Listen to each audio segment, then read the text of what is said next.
Hello everybody, welcome back for another Stitch With Me video. Really want to say thanks to those that have subscribed and tune in every week, and those of you who haven't been here, welcome. Hopefully you enjoy this and we have a fun time. This week we are stitching on Bella Filipina, Aquila, Queen of the Skies. And I just recently started this one, and I'm excited to see where this one goes.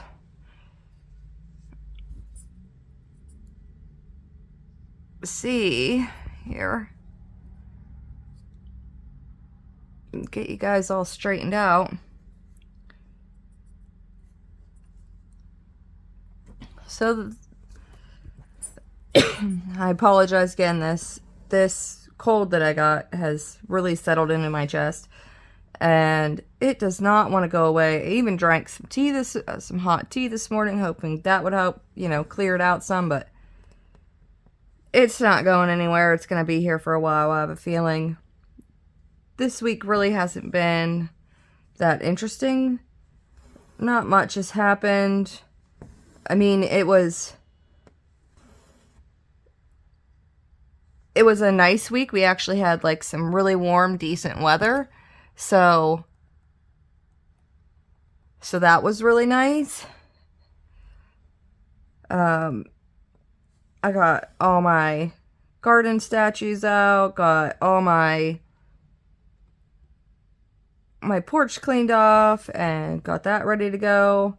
So we're all ready for spring and summer now outside.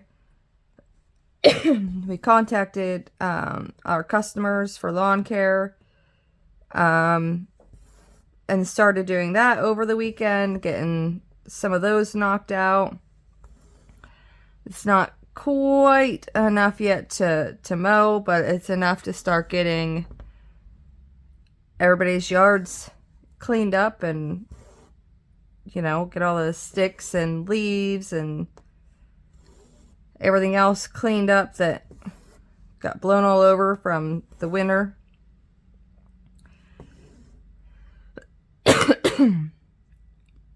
Excuse me. It's been a pretty relaxing week. I had my nephew last weekend. I believe I told you on the last one because I recorded it while he was still asleep for the day. All my children were still asleep, and then my nephew was still asleep. He was hilarious. I love little Benny. We went for walks and took the dogs for walks. When we first got Cam, she was terrified of a leash, so we couldn't take her for walks. So it took us a while to get her used to a leash and get her comfortable, and then because she was a puppy mill mom, she was stuck in a cage all of her life with very little movement and things like that. So it's taken us a while to help her build like muscle mass so she could I go for 5-mile walks every day, and Theo wasn't abused like Cammy was. So he's been able to, the moment we got him home, he's had the stamina to go for large walks like that. So he's kind of always been my walking buddy. But we've been working with Cam. We've had her for both of them almost 2 years now. I think it's 2 years now. And we've had to work with her, getting her stamina up so she can, make it on those long walks. And this week we went on, it was beautiful out. I took her on it was about a 2-mile walk, and she made it no problem. It was the first time she's ever made it that far without having excuse me, any issue at all. So I was like, oh wow, like I was like super excited that she was finally able to make it that far. And I'm hoping, you know, probably in the next year or two that she'll finally be able to make it on the full 5-mile walk, so we can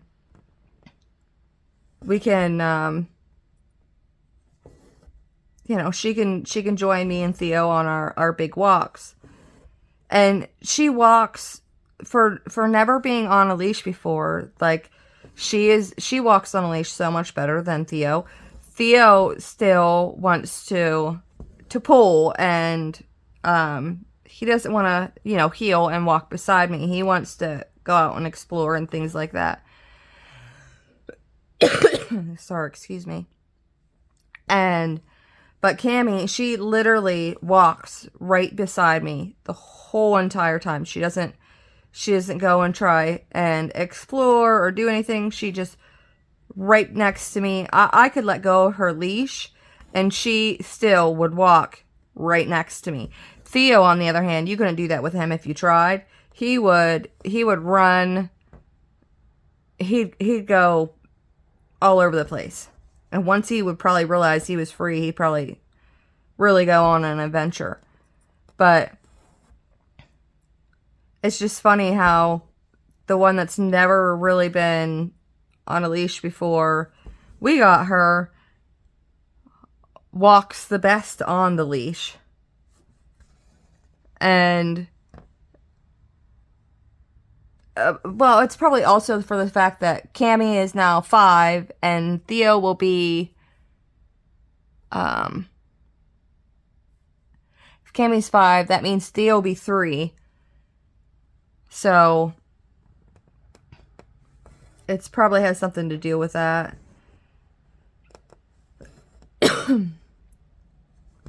But it's so nice to see her, you know, be able to accomplish things that we knew would take time. We knew by picking her at the rescue, we knew that she was going to take a lot of time and work and effort to get her to quote unquote dog. That's what we call it. You know, just be a dog and not be so scared. Excuse me. The only time, I will say, the only time she does pull on the leash, which to somebody who wasn't around her when we first got her, they won't understand. But she will pull to go and greet people now. Like, she's always, she wants to go and sniff them and check them out and see what they're doing and things like that. And she wants them to pet her and stuff. And it's funny to see because she was not, like, she was completely terrified of people. So to see her out and about and her actually, you know, tugging to go and greet new people that she doesn't know it darn near brings me to tears, because it just means all the training and all the work we've put in with her to get her to see that people, not like the people that abused her are in the minority. Most people aren't going to do that. So the fact that she trusts me enough to know that I will not put her in a situation where somebody will hurt her it's just beautiful to see that she's, you know, excited to meet new people now. And it just makes me happy watching her just dog and building that confidence in her, so that way she knows that it's okay to just be a dog.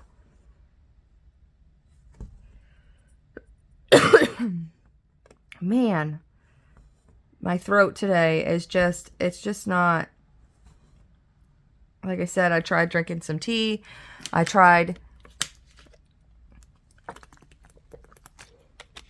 I tried doing all kinds of stuff today to try and make it so that way I wasn't hacking up along.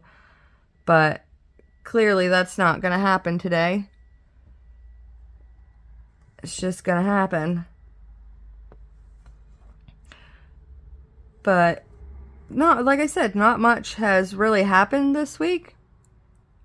We've done a few things here and there. Nothing really spectacular or anything. Just normal stuff that we would normally do.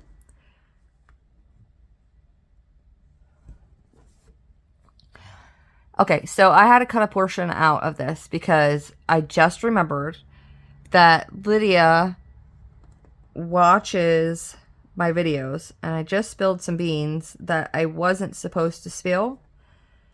So I will be cutting that out because it's a surprise for her, and I would like her to be surprised because she's fun to surprise. But anyways, Lydia's birthday is this following Monday, and she will finally be 8 years old. And it seems crazy to me that I have, for the last, like I said, Damon will be 17 in July.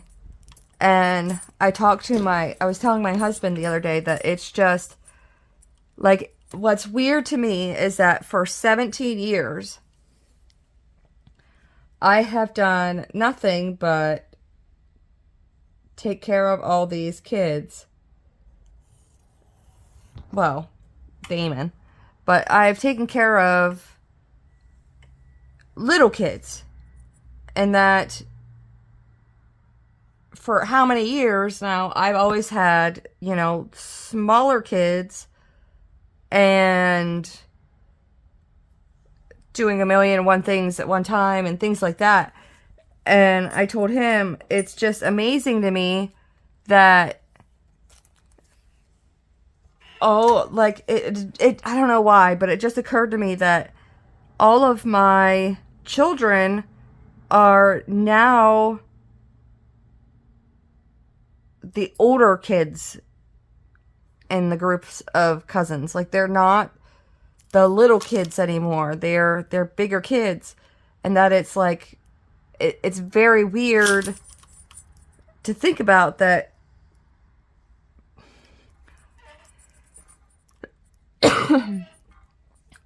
It's weird to think about the fact that I am on the end closer to all my kids being grown and going to be out of the house than I am to, them being babies anymore. And my husband, he was just like, you realize you're, like, Anthony will be 24 this year, and then Damon will be 17. He's like, you realize that two of the kids are closer to being adults for a long time now versus, one already is an adult, than little kids, right? And I was like, well, yeah, I realized it, but I never, comprehended the fact that all of the kids are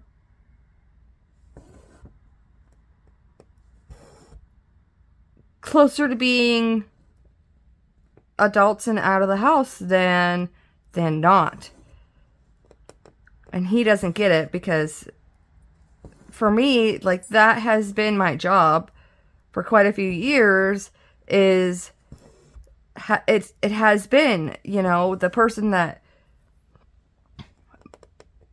makes sure all of our kids have everything underneath the gosh darn sun, and one parent that can at least be there at a moment's notice for absolutely anything. And not that my husband doesn't, but sometimes with his work and stuff, it gets in the road, and he has to choose. Do I work and get the money to make sure that we can pay our bills and everything? Or do I go to this particular thing so I'm there for our kids? It's not that important. Like, anytime any of our children have gotten awards, he's used, vacation or personal leave so he can attend. Because we both feel like, these kids have worked hard to get whatever award or whatever they're getting. So it's very important to us that we show them that the work that they are putting in, we're proud of them, and that we see we see the hard work they put in, if that makes sense. And I always try and stress to them that, like, this isn't, it's not my achievement. It's like, this is your achievement. You've done this. Like, you deserve all the praise in the world. Like, you've worked hard. I don't try and take credit for any of that, because what did I really do to help them achieve that goal besides, support them?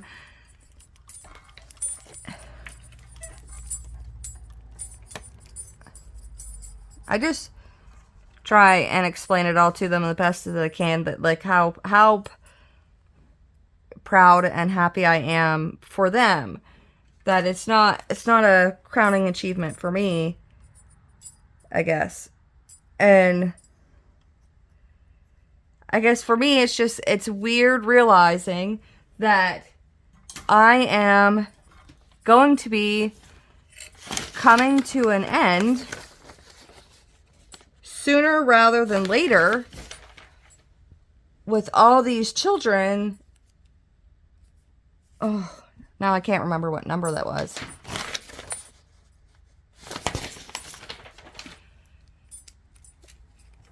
Like, that part of my, I don't want to say identity, but it kind of is. It kind of is like my identity. Like, my whole being has been consumed with raising these kids and making sure that they are responsible and kind and learn the value of helping others and all the things. Everything that is entailed in raising kids. Excuse me. Lord, have mercy on me today. And to know that, like, they're getting much older. They're getting bigger. They're not gonna, they really don't need me as much as they used to. So it's kind of weird to me that it's literally going to be over sooner than I think I'm realizing. Even though, like I said, Lydia will be turning 8. Like, literally, she's still got 10 years. But with having the older kids, I know how quickly those years race by. And that those 10 years are going to feel like 4. It's not going to feel like the actual 10 years that it is. But I don't know, I'm just anxious, I suppose, because after they leave, then what do I do? Probably go back out in the workforce and start earning money again, because if there's no children to help do everything with, then there's no point in staying at home. Excuse me. But we will just have to see. Oh, I dyed this fabric myself. I will put in a picture here of what it looks like without anything on it, so you guys can see what it looked like before I started stitching on it.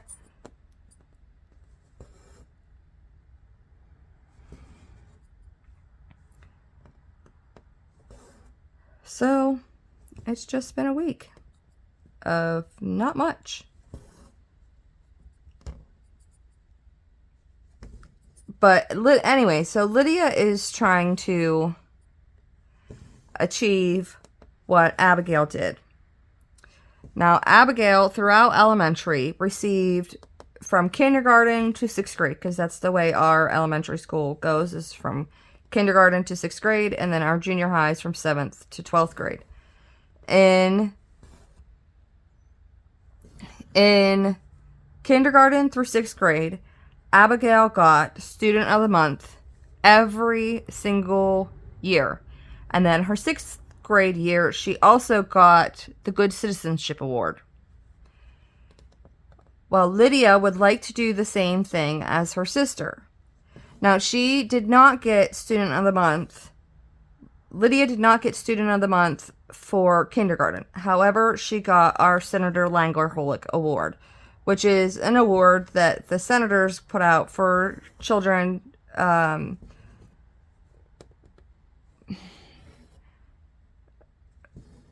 in their classroom that represents things that, I don't know how to describe it. I can't think of the word I'm thinking of. Since I've had the hysterectomy and everything, the brain fog I have is so, I can't think clearly. The award, the Senator Langler-Holick Award, pretty much gives out the award to students who represent, I don't want to say like what we want our citizens, what we want our citizens to look like in our county or whatever, but it's essentially like, being an outstanding citizen within the community and things like that. So she didn't achieve Student of the Month her kindergarten year, but she did receive that award, which is, like I said, in each classroom, only one student can get that award. So the fact that she got it out of, I think, her kindergarten year, she had 32 students in her class. So, the fact that she got it out of that many people is, it's a good achievement. And she got Student of the Month her 1st grade year, and she is now in 2nd grade, and we will find out if she gets Student of the Month again. I think she will. She is very intelligent, and she cares about other people a whole lot. So she tends to, this is like I said, her teacher in 2nd grade, 1st grade, and kindergarten all told me the same thing. If other kids are struggling to get some sort of concept, struggling with reading or writing or with math or science or, whatever the subject may be, she is the first student to jump in and want to help them. And they all find that, very endearing. Or if, they have what's called like a line leader, where they're the first ones in the line and they're supposed to be the role model for that day for what the other kids are supposed to be doing and things like that.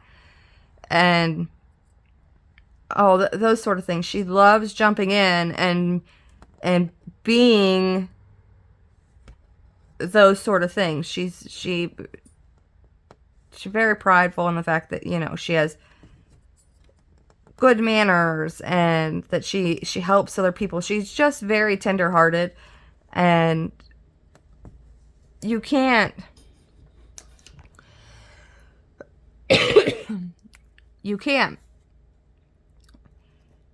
help but notice the fact that she is very motivated to help others, and it just makes my heart happy that she sees me and her dad her dad and I doing that, and she follows suit. So it's just nice to see that she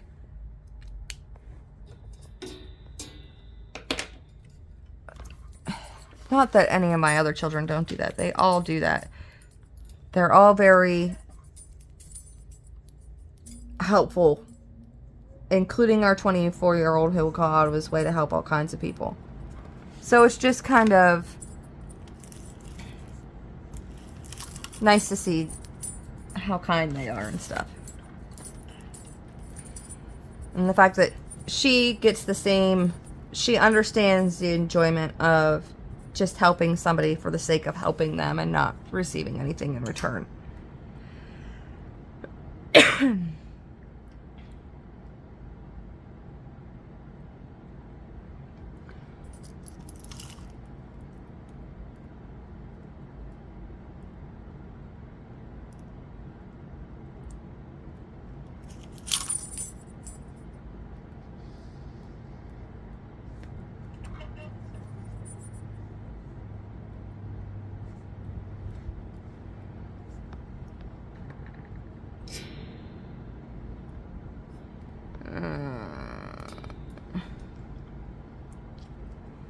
Sorry. Running things a little bit of a different way so they can stay out of my road. Because I really want things out of my road right now. But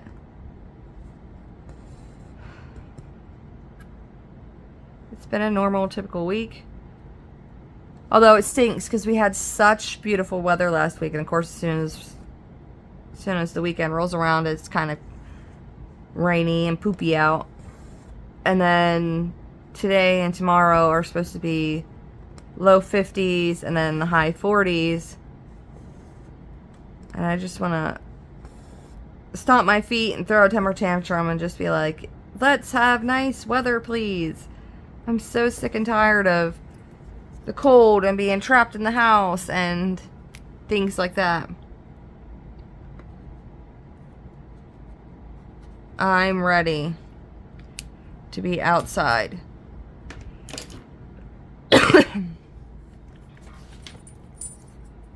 So ready to be outside.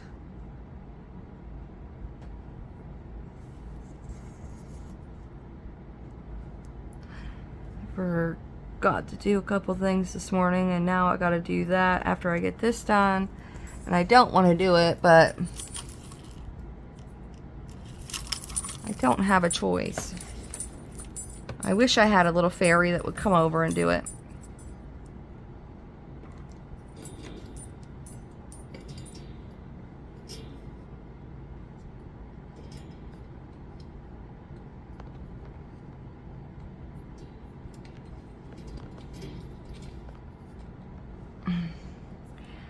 Yeah, I would just wish I had, a little fairy that could come and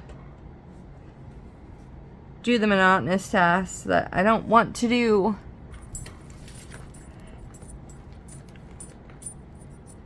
Go that way. It's arguing with me.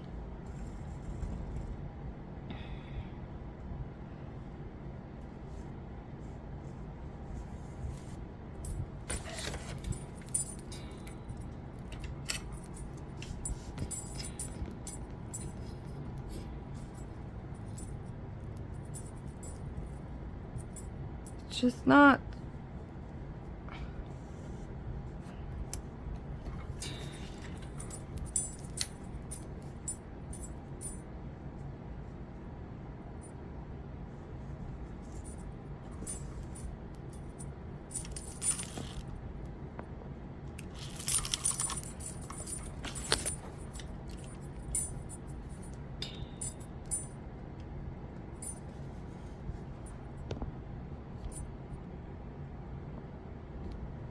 Oh, man.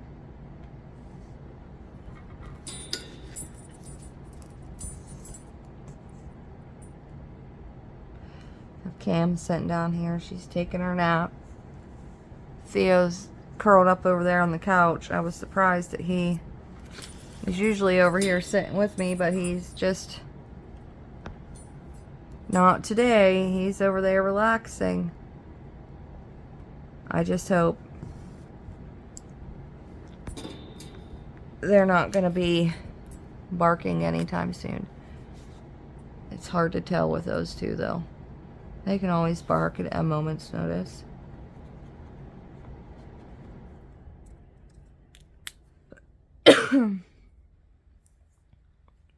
Man, I don't know what is up with my hair today, but it just keeps going into my mouth today. It's being bad. It does not want to listen or cooperate today.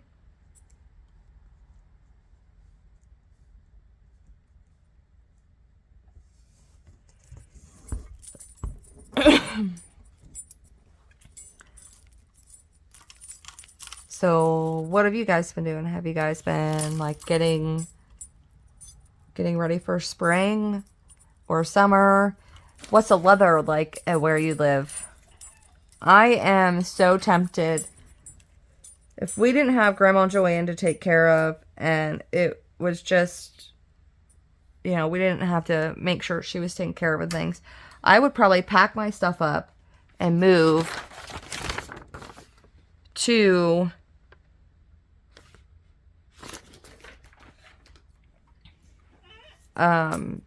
probably Tennessee. I don't know why. I only ever visited Tennessee like twice, and it wasn't for very, very long. But it's just reminds me, it just seems similar to Pennsylvania, and the fact that there's, you know, a lot of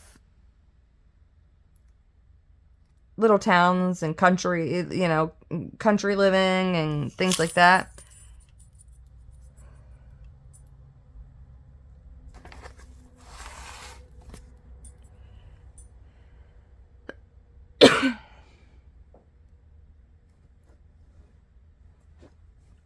And it's just the temperatures there are warmer than they here in Pennsylvania, but not by like a whole lot. If I remember right, like during the winter time, it's I'm trying to remember now, like in the 20s and things like that, versus here, you know, we get down into the single digits, and a lot of times if you add in the wind chill factor, like you're in negative numbers. So it can be pretty chilly.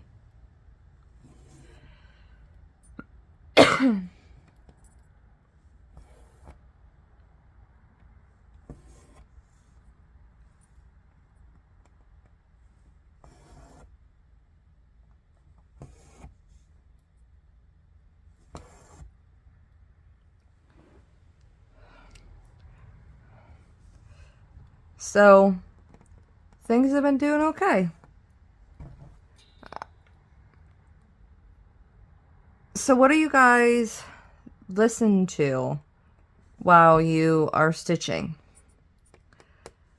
A lot of times I will listen to podcasts, and most of the time they're about like true crime.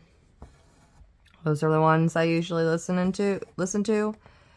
If I'm watching TV, like I watch Bones, sometimes I'll watch documentaries, all kinds of things.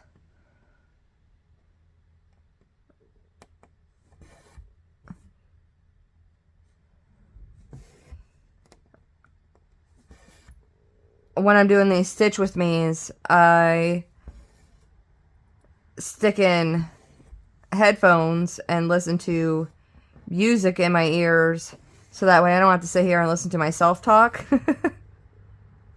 Because,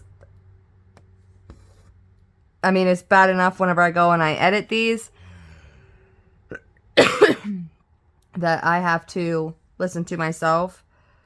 But I don't want to do it if I don't have to. Cam. I know you're all perked up. You look like you're about ready to start barking. You're okay.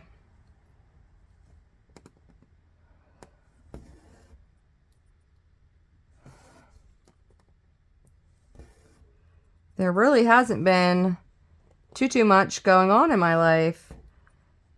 Other than still trying to recover from this darn cold I got. I'm probably going to end up having to go to the doctors and have them scanned to make sure I don't have bronchitis or anything.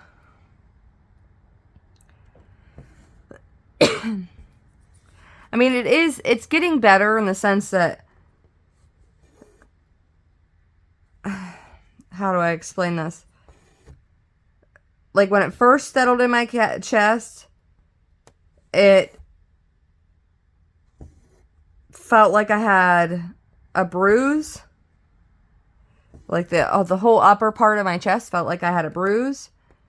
And I don't have that now. But it's like, it's not getting clearer. And if anything, like, my throat feels drier than it did before. So it's driving me absolutely insane. But hopefully it'll go away. That's all I want. I just want it to go away already. I'm not patient when it comes to my health. Like,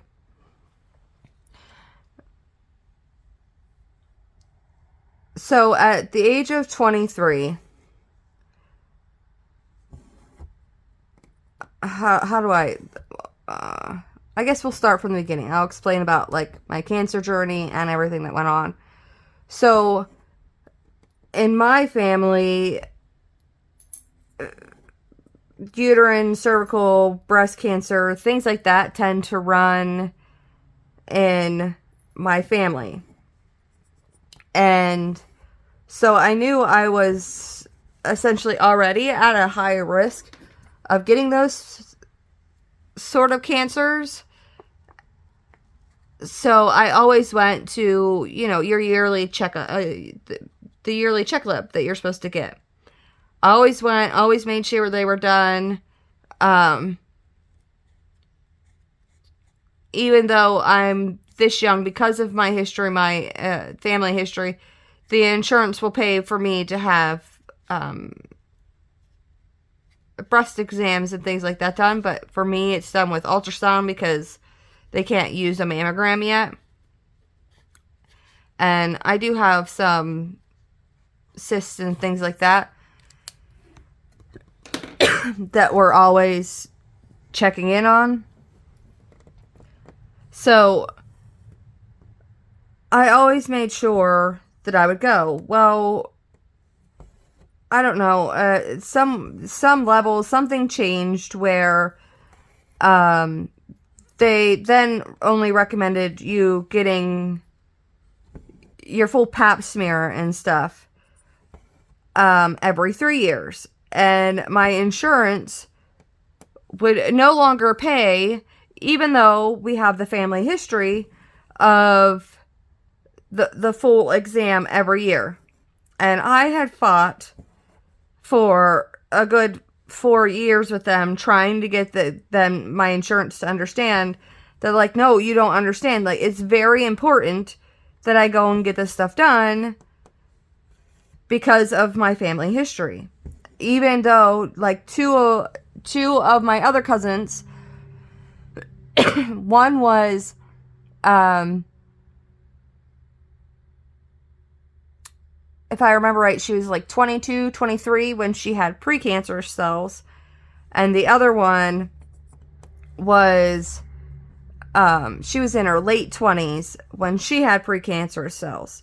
So thankfully they were able to just go and get essentially a cone biopsy done, which is where they go in and they just cut out that part and like, you're good to go. And my insurance still, they weren't going to do it. They weren't going to pay for it. So I didn't have a choice because I couldn't afford the money to go and pay for it to be done every year myself. So I just kind of accepted it. And the first round of 3 years, like, everything came back fine and dandy. I was okay. But after another 3 years, at 32 years old, I went in for my regular exam. And they did everything like normal, and I went home. And it was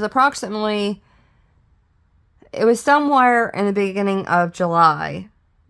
No, it was in the middle of June that, because my original appointment was at the end of May, and it was sometime in June that I got a call from, well, actually, my husband got the call from my gynecologist's office. And they were like, we can't get a hold of her and things like that. And I remember I was with Grandma Joanne that day because she was taking her dogs to the groomers, and they're old and can be cantankerous sometimes. And they like to run away from her and stuff. So she needed somebody to help her, load them up in the car and take them down to the groomers and, go and help her pick them up and bring them back and things like that. And I was visiting with her and hanging out with Grandma Joanne. And so, like, my cell phone had service. So I couldn't understand why did you call my husband and not me? But immediately after he got the call, he called me and said, hey, they wouldn't tell me what's going on, but they're trying to get a hold of you, and apparently when they call, it's getting sent straight to voicemail or whatever, and you need to call them and find out. So I called them, and I got a hold of somebody, and they just told me at that point in time that my test had came back abnormal, and I would need to come in for more tests. And I had asked him, like, is this something I need to be concerned about? Like, what's going on? And she was just like, we can't give you that information over the phone. We don't want to give, well, not that they can't. We don't want to give you that information over the phone. We need to see you in our office.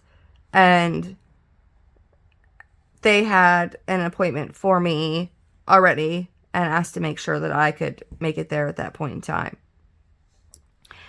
And immediately I was, like, really worried, but I thought, like, I don't know why, but I didn't think it was going to be a cancer diagnosis or anything. I don't know. I just thought maybe, like, I don't even know what I thought at that point in time. I just didn't think it was going to be a cancer diagnosis because I felt fine. There was, like, I felt perfectly fine. There was nothing that I thought, you might feel when you get a cancer diagnosis, like feeling ill or anything like that. I felt healthy and everything. It didn't seem like that would be my diagnosis at that point. But anyway, so I believe they called me on a Monday, and my appointment was scheduled for that Friday. And I went in, and at that point, they just explained to me that the test they did, it came back with precancerous cells and cancerous cells in my cervix. And so I was just kind of stunned. And it took me a minute to comprehend everything. And I asked them, like, well, what does that mean? Like, what stage is it? Can you tell me anything? And they were like, without doing the other test, we can't really tell you anything. We have to go in and, because at first it was just the regular cell scrape that they had done during your regular test. And they were like, we have to go in and we have to biopsy. They go in and they put this liquid in, and then they use this tool that literally goes up, pinches a piece, and like rips it off and cuts it off. And it's not comfortable whatsoever. You're not drugged up. You feel all of it. You're not even, no painkillers. There was nothing for me at that point in time that I used or anything to not make it so painful. So after speaking with them about that, we went back that Monday and they did those biopsies, and they ended up, I guess whenever they put that solution in, like, it makes different parts where they need a biopsy, not sort of like it looks different under a microscope, so you know where to properly get the the biopsies from. And the way she explained it was like, if you look at your cervix and you explain it like a clock, she's like, I see 4 areas that I need to take samples from. One is at 2, one is at 4, one is at 6 o'clock, and one is towards like the middle of the clock. And those are going to be where we take your biopsies from. But unfortunately, so she was only supposed to take 4, but 1 she didn't get enough tissue with, so she had to go and take a second biopsy of one particular area. So it happened 5 times. And the entire time, like, I was ready to cry because it hurt so badly. So they took those tests, and then I waited about another approximately 2 weeks before we got the results of those. And when we got the results of that, they called me and said, that I would need to they got the results back. I needed to take another trip up to their office. So I did, and it was, it was like 2 weeks for the test results to come back, and then I was 1, 2, 1, 2, 3. 1, 2, 3.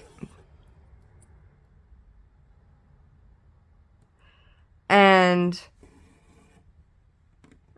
so it was only like a day or two after they called me to tell me that the results were in and that I would need to come in.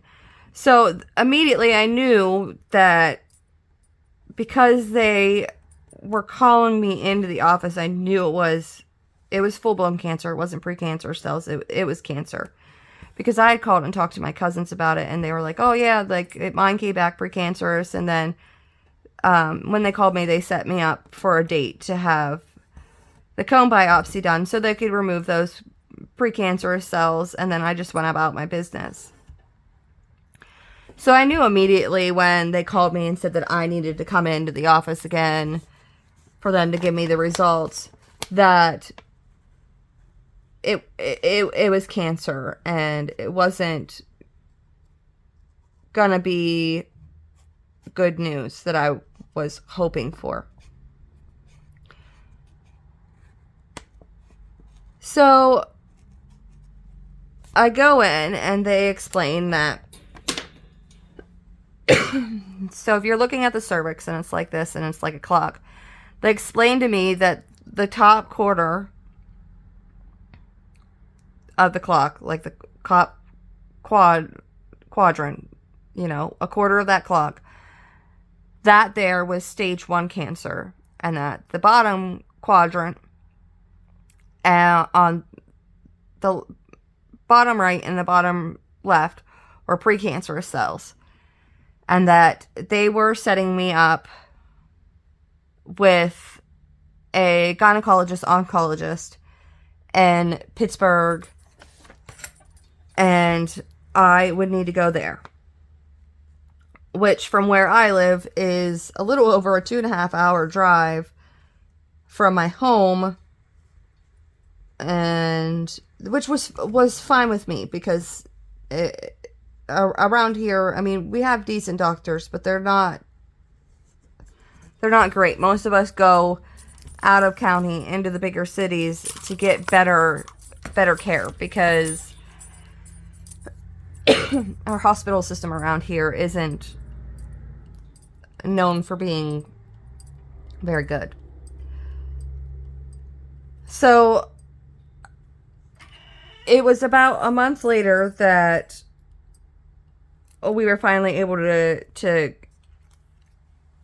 go to the appointment down in Pittsburgh.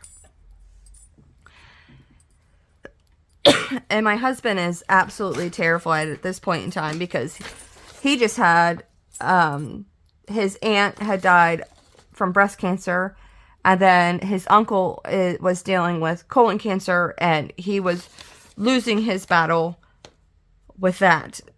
And, you know, when you're, poor him, you know, he's dealing with a lot of family who has cancer, and here he is dealing with his 32, almost 33-year-old wife who has also just got a cancer diagnosis. And Lydia at that time was, I think, 6 years old. So, you know, our youngest is still pretty little at this point. And all he's thinking about is like, he explained it to me, like, all I can think about is how I would, if something would happen to you, how in the world can I raise all these children on my own? And obviously, you know, he's scared that he might lose the love of his life. And he's like, it took me a long time to find you, and I don't know what I would do without you. And, you know, and I just kind of explained to him, like, I'm not going, nothing's going to take me out of here without a gosh darn fight. And I said, and it's going to be one heck of a fight. Like, don't you worry about it. Like, I've got me. I'll be okay. But anyway, so we get down there to Pittsburgh, and they explained that they needed to do a cone biopsy. Because he said, think of it this way, okay? Your cervix essentially looks like, hold on a second.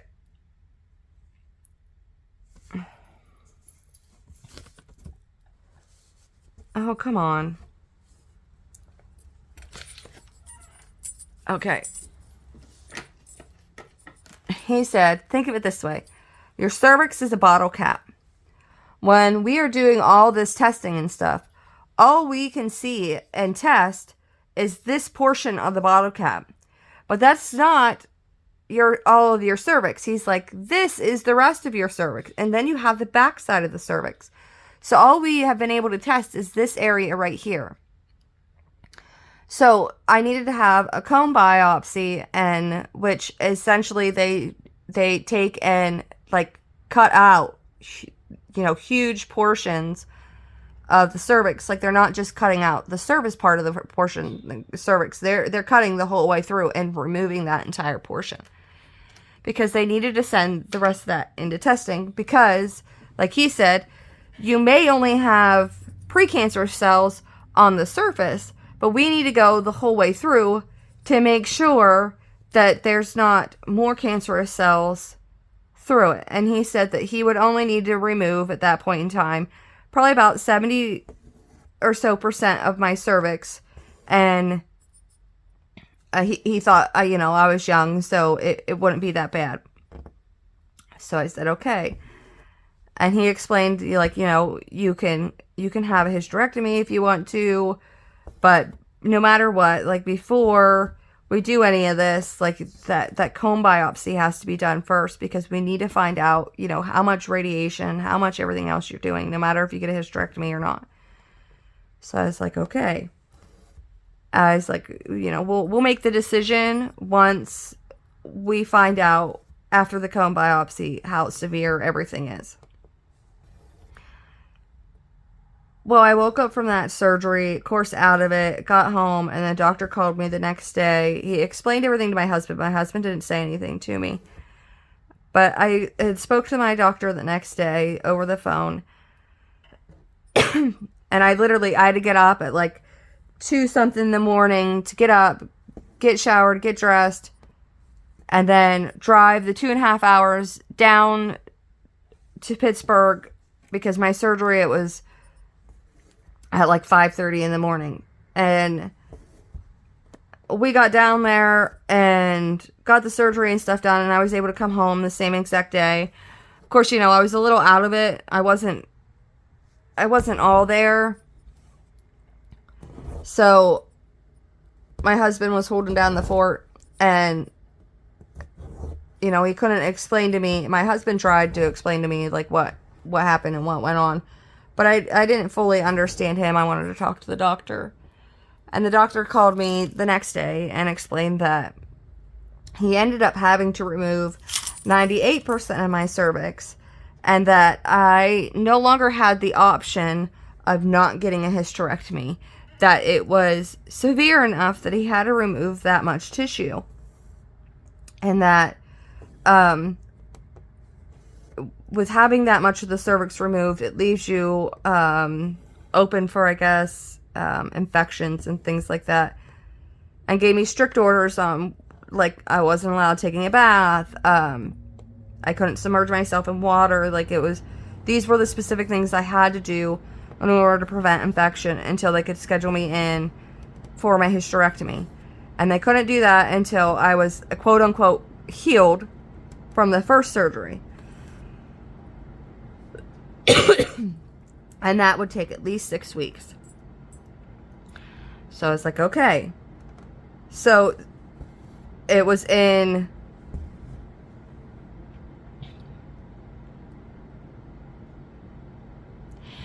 September of that year that I had got the cone biopsy done.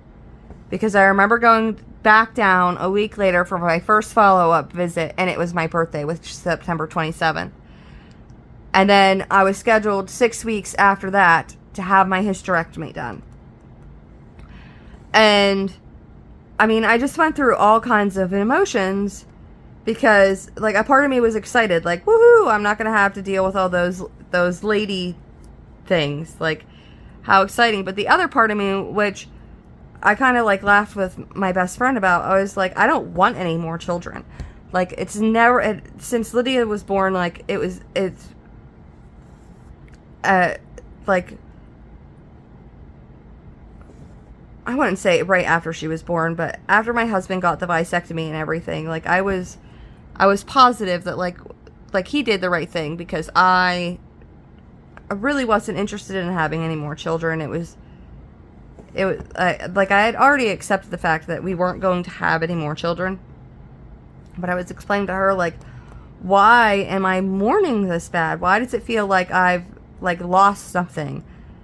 And she was just like, you know, it's okay to feel that way, because, you know, you're 30. At that point in time, I was 33. She's like, you're 33 years old, and you are being given no option. You don't have any other option. It's not something you chose. You have been told, like, this is the only way to essentially save your life, that you permanently will not be able to have any children. She's like, before, like, yeah, he had, like, you weren't planning on having any more children or anything like that. But it was never, like, his option to have children was taken away. But yours wasn't. You still had everything. Everything was functional for you. You could still, and, like, she really made it make sense to me on why, like, even though I knew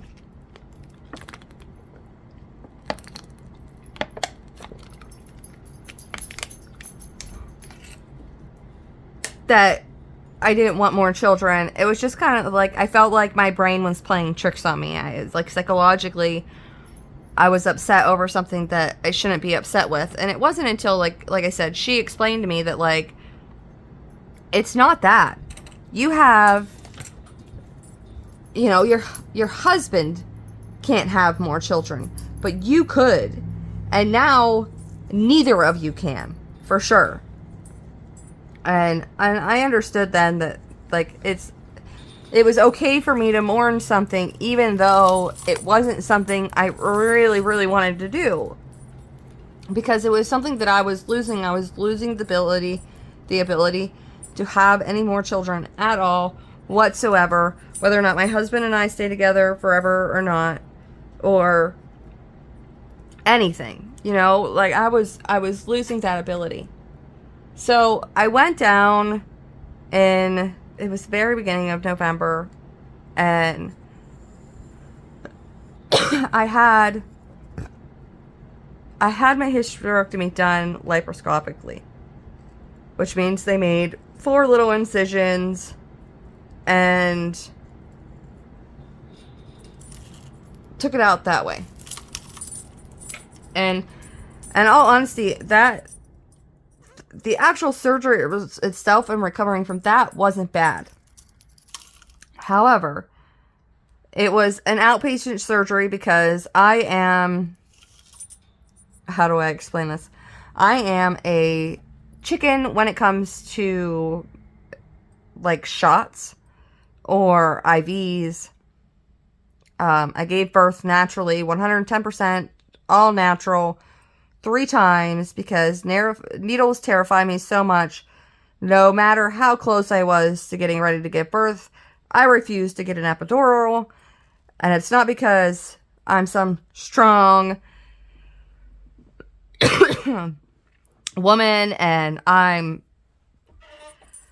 all that stuff. It's literally because I am a giant chicken and needles freak me out that bad. And there was no way somebody, like, they already had to put the IV in me. They were not going to stick an epidural needle in my back. Nope, it wasn't going to happen.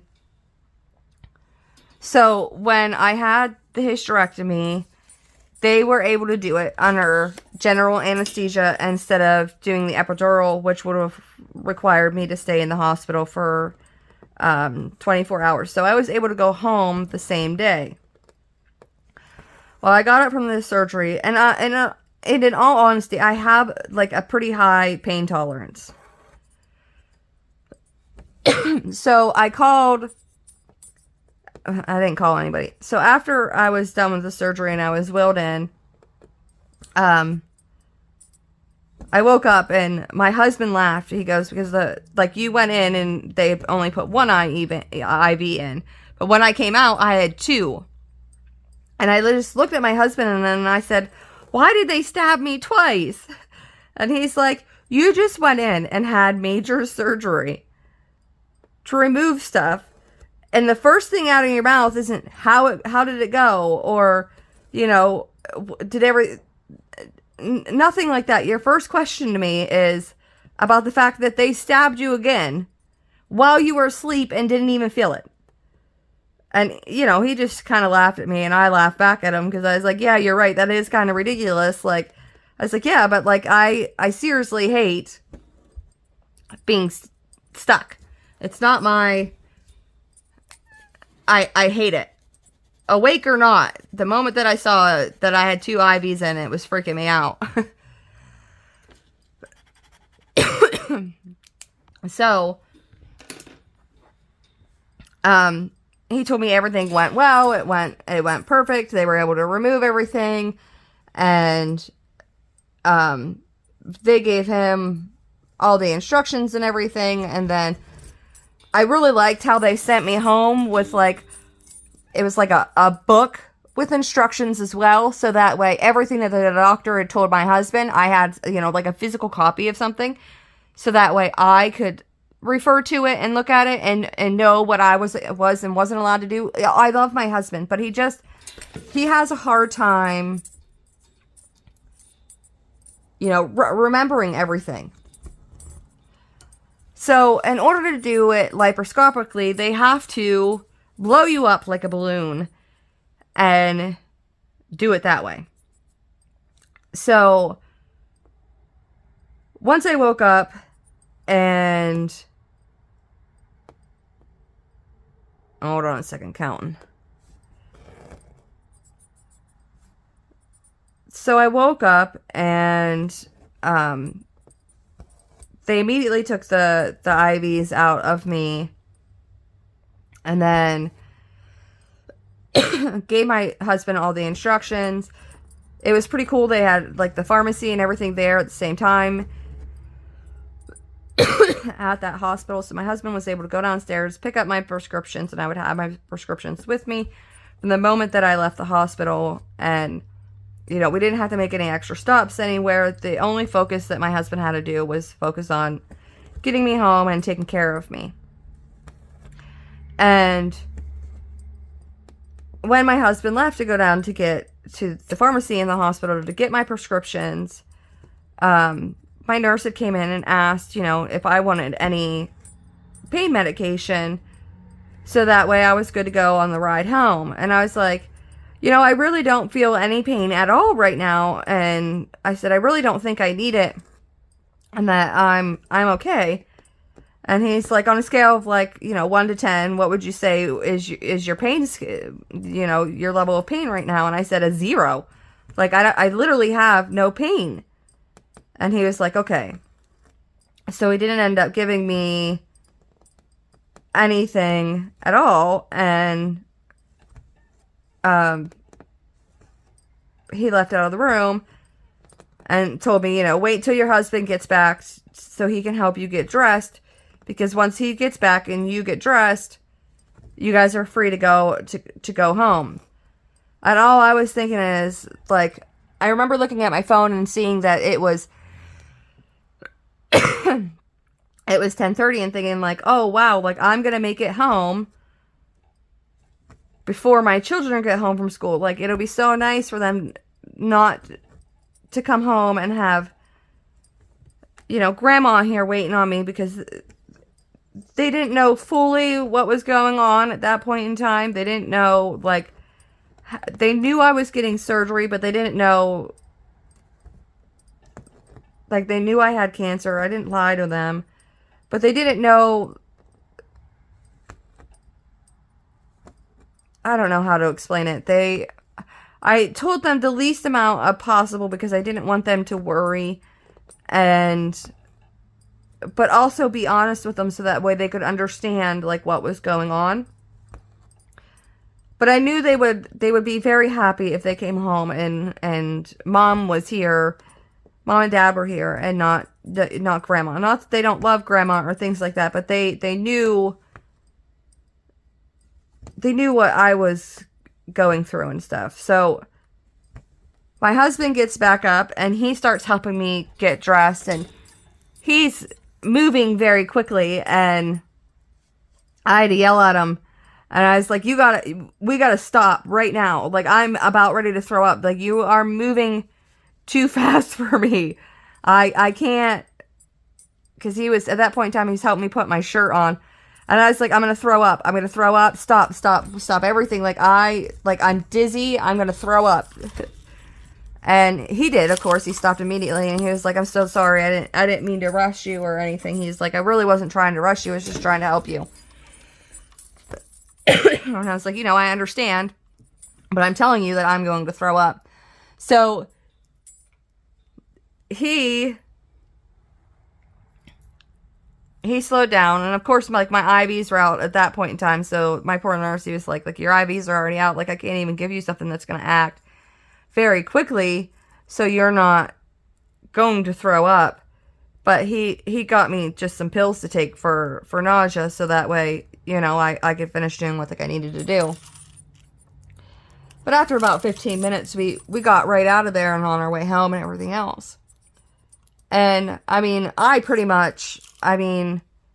slept. I was in the back seat. My husband obviously was driving. And I pretty much slept the whole way home. I would wake up occasionally here and there, but for the most part, like, I was out like a light. And then when we got closer to home, I scared the poop out of my husband because he had been driving for quite a while, and I'm just out cold back there. And he actually let out a little girly scream. And because he's like, I literally looked to look into my rear view mirror, and he's like, I'm not expecting to see you. And he's like, bam, there you are. Because I was sitting up at that point in time. I sat up in the seat, and he could see me in the rear view mirror. And I scared him. And so I just started to explain to him, like, my chest is starting to hurt. I don't know what's going on. And they didn't warn my husband of this, or me, so I had no idea. And then it was probably about another 15 minutes before we finally got home. And it was getting worse and worse. And I'm getting out of the car, and my husband's there, and he's trying to help me get out of the car. And he's trying to be a good nurse, but I love my husband, but he's just not a gentle soul. Well, I mean, he's gentle, but in the sense of, like,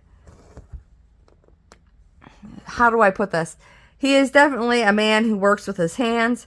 He's not a man that, you know, he's kind of rugged in a sense. And he's doing his best to be as gentle as possible and things like that. But he's, like, walking too fast for me. And, like, I am literally having the hardest time ever breathing without being in excruciating pain. I don't even know how to describe it, besides it literally felt like someone was stabbing me all over in my lungs and, like, sitting on my chest, and, like, it hurt so bad. And I got from where our driveway is to the house, it's probably about a 10 foot, maybe 15 feet of a walk from our car into the house. And I made it probably about 4 feet from our car.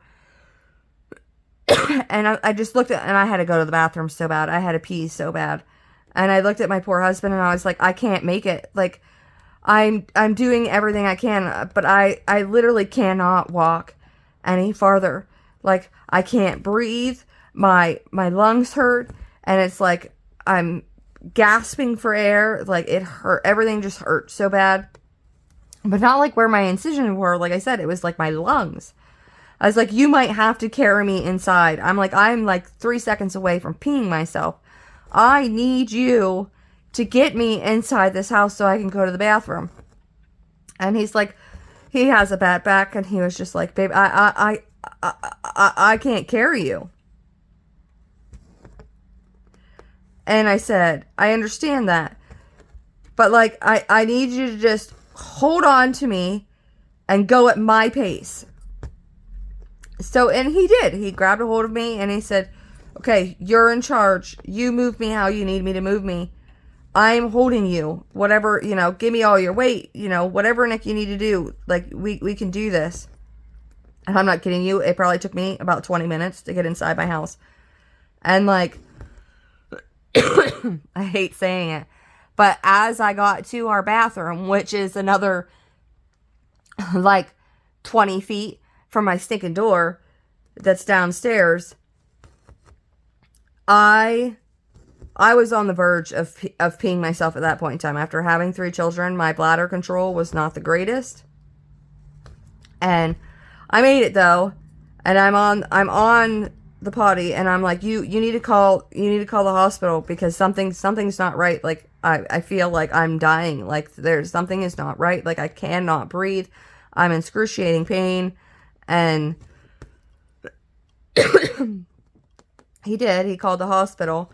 And then he spoke to somebody, and what it was the air that they pumped me full of had literally reached up to my lungs and was compressing everything, and that's why I was hurting, and that there really wasn't anything they could do besides tell me to take some painkillers and find the most comfortable position I could be in, and that after 24 hours, all of that should go away, and that before I left the hospital, that they should have asked how far away my drive was and made sure that even though I wasn't in pain at that time, that I had taken something. They said, I'd still feel the pressure and the shortness of breath, and it would still be uncomfortable, but it wouldn't be so bad that the pain wouldn't have been so bad that part of it I think was, panicking, because it was like, what in the world is going on? Nobody warned me of this. So after we figured that all out, and I found a position I ended up sleeping on our couch. I ended up coming into our living room, laying down on the couch, and making it there. And I remember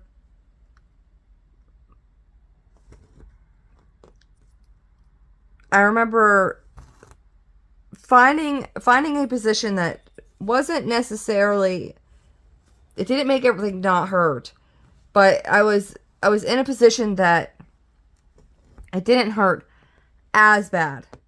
So I was able to get in that position. We took the pain meds, and then I went to sleep.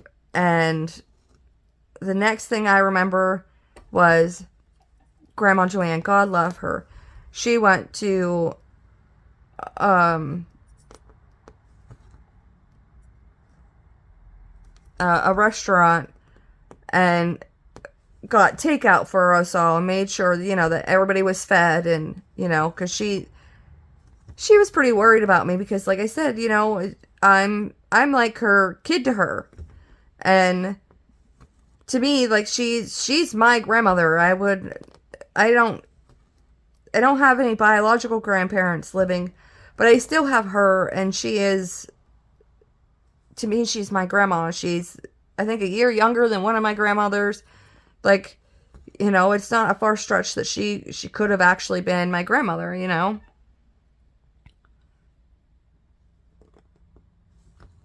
I just screwed that up because I forgot to do these stitches. But she did. She had to come over and see for myself, which I know my husband, I remember as we were leaving Pittsburgh, we wait until we get on right outside of the city where, there's not so much traffic. I remember him getting on the phone, and he called my parents and called his mother and like my sisters, and he called Grandma Joanne was the first person he called to let her know, because he didn't want her to worry and have anxiety and things like that. So he called her first to let her know that, everything was fine. I was out of surgery, and I would be, home around this point in time, and that once I was up and feeling better, he was sure I'd call her, which I did. As soon as I was up and feeling okay, that's one of the first things I did, was call her to let her know I was okay. And that's pretty much the story of all that, besides it was about a week after that surgery, that I had to go back down to my oncologist, and they wanted to check my incisions and things like that, make sure everything was healing properly, and it was. And then that was when I started the chemo. And it was just because they were able to cut out and remove all of the cancer, I didn't have to take it as long as somebody that still had active cancer in them, if that makes sense. But I had to take it for, it was a little over a week. I think it was about 2 weeks. And it was a very low dose of chemo. And I knew I was running the risk of losing my hair and things like that. And, but they said that being I was on such a lower dose, that, I shouldn't lose all my hair, but it would thin and things like that. So I was like, okay, and I was prepared for all that stuff, and it did thin. But it really honestly wasn't that bad. I did lose some hair, but not like fistfuls or, anything like that. Like my hair is thinner than it normally is, but it's not. I'm lucky I still have hair on my head, I'll put it that way. And then we got that done, and then it was once a month I would go back down there and they would check everything, make sure everything was healing it properly. And then it was in February of the following year that I got released and I could go back to my regular doctor here at home. I didn't have to travel the whole way down to Pittsburgh anymore. And everything's been fine since then.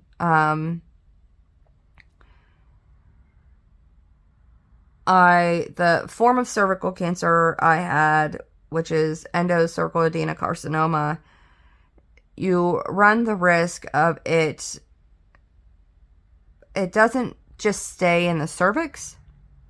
I can move to other places. So they have to double check and make sure every single year that, I'm staying, that, everything was removed and I'm good to go. But other than that, that's it. I mean, I can tell that I'm still not 100% recovered from everything yet, because again, like I said, like my immune system is still down. But even though it's been how many years now? What that happened in, what is this, 2023? A little over 2 years ago, or almost 2 years ago.